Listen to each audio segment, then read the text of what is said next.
Assalamualaikum warahmatullahi wabarakatuh. Perkenalkan, nama saya Sofiatul Bahan Harap dari kelas 10 MIPA 5. Di sini saya akan membahas tentang teks eksposisi.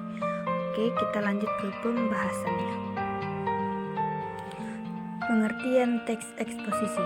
Teks eksposisi adalah teks yang berisi tentang pendapat atau argumen kita terhadap sesuatu agar pembaca mengetahui informasi yang ingin kita sampaikan.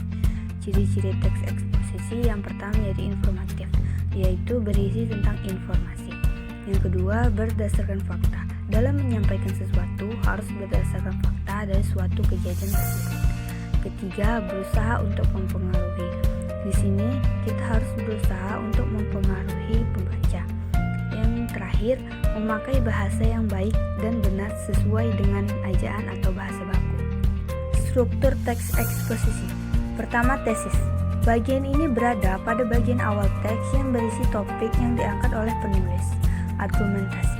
Bagian ini ialah bagaimana opini tersebut didukung dengan argumentasi berdasarkan data dan fakta yang kuat secara sistematis. Penegasan ulang. Bagian ini dilakukan dengan berdasarkan pada argumen yang telah disajikan di dalam bagian sebelumnya. Pengulangan opini bersifat pilihan, sehingga tidak semua teks eksposisi mempunyainya. Unsur kebahasaan. Pronomina. Pronomina atau kata ganti adalah jenis kata yang menggantikan nomina atau frasa nomina. Pronomina dapat diklasifikasikan menjadi dua macam, yaitu pronomina persona dan pronomina non-persona. Nomina dan verba. Nomina atau kata benda merupakan kata yang mengacu pada benda, baik nyata maupun abstrak. Verba atau kata kerja merupakan yang mengandung makna dasar perbuatan, proses, atau keadaan yang bukan sifat. Konjungsi. Kata penghubung atau konjungsi digunakan untuk memperkuat argumentasi. Kata hubungan atau konjungsi dapat dimanfaatkan. Jenis-jenis teks eksposisi. 1. Eksposisi definisi. Eksposisi ini menjelaskan topik tertentu secara definitif, yaitu memberi penjelasan dengan batasan makna. 2. Eksposisi proses. Eksposisi yang memaparkan langkah-langkah atau cara melakukan hal tertentu. 3. Eksposisi ilustrasi. Eksposisi ini bertujuan untuk memberikan gambaran atas suatu ide nyata agar pembaca dapat memahami dengan baik. Eksposisi pertentangan. Eksposisi ini berisi topik yang dijelaskan dari sisi kontradiksi yang biasanya berhubungan dengan topik yang lain. 5. Eksposisi perbandingan. Membandingkan antara satu dengan yang lain menjadi ciri dari teks eksposisi ini. Eksposisi klasifikasi. Eksposisi ini berfungsi untuk mengelompokkan atau membagi sesuatu ke dalam golongan tertentu. 7. Eksposisi berita. Eksposisi ini bersifat informasi yang biasanya terdapat dalam media massa yang bersifat aktual dan faktual. Eksposisi analisis. Eksposisi ini berisi pengamatan yang mendalam, lalu pada bagian argumentasi dibahas secara bertahap. Tujuan teks eksposisi.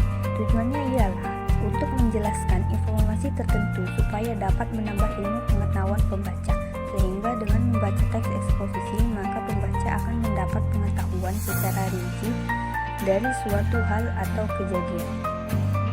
Contoh teks eksposisi politik. Penetapan standar caleg dalam meminimalisir tindakan korupsi. Tesis. Dalam pemilihan umum seharusnya setiap partai politik memiliki standar yang ketat dan tegas dalam perekrutan calon anggota legislatif.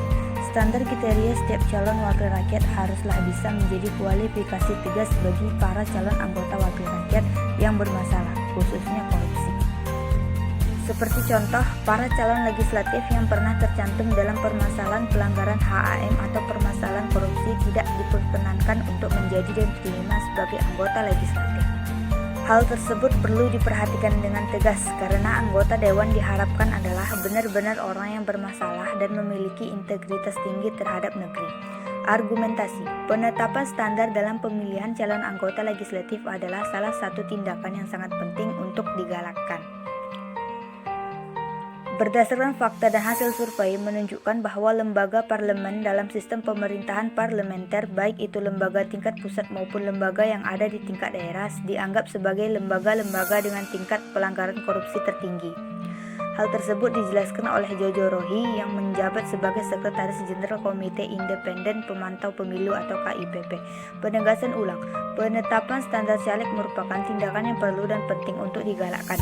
Hal tersebut dikarenakan anti korupsi menjadi hal prinsip yang harus dicantumkan dalam kriteria percalonan anggota legislatif.